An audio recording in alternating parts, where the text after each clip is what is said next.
Good afternoon, class. My apologies for not being able to be with you today. I hope this works. If so, then wonderful. If not, by all means, use this as an opportunity to do some free study today. As always, please feel free to email me any questions. I'd be happy to help you throughout the week as necessary. Let's get started. We're going to go to our family tree again.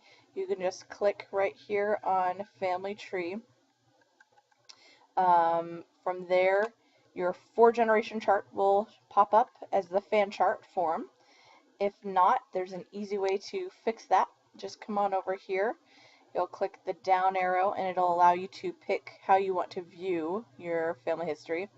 I like the fan chart personally, so we'll click on that. Once you're here, you can pick who you want to work on. If you have a gap or you know there's maybe your grandpa or great-grandpa you want to work on, you can easily click on them from this family here. I'm going to continue working on the person I was working on last time that I just happened upon. In order to find that person, I can click on here up by person, and then the list of the most recent people I've been working on are right here.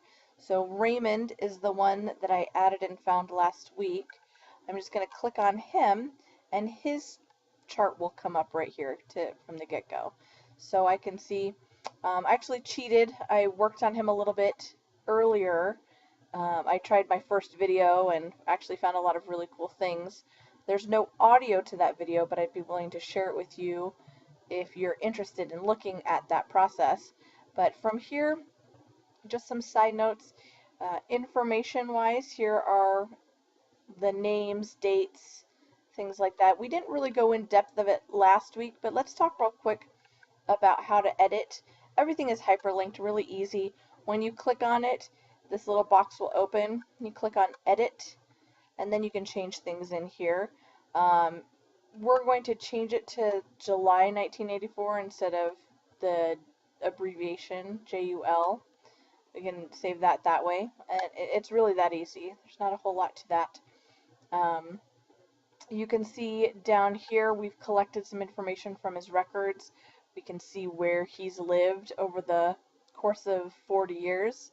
1900 he was in Monroe, 1910 again Monroe, 1930. So they didn't move around a lot, but sometimes when you have family that moves around, it's nice to be able to track where they're at. And then here you have Raymond and Augusta. Augusta is where we started last week.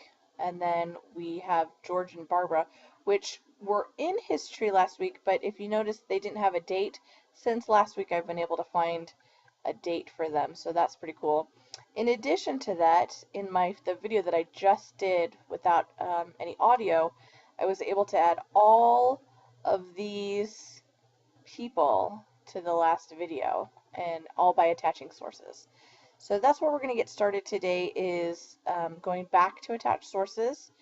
I will have the next video talking about that, but in the meantime, why don't you go ahead and find the person you're working on, pull up their screen, and let's go from there.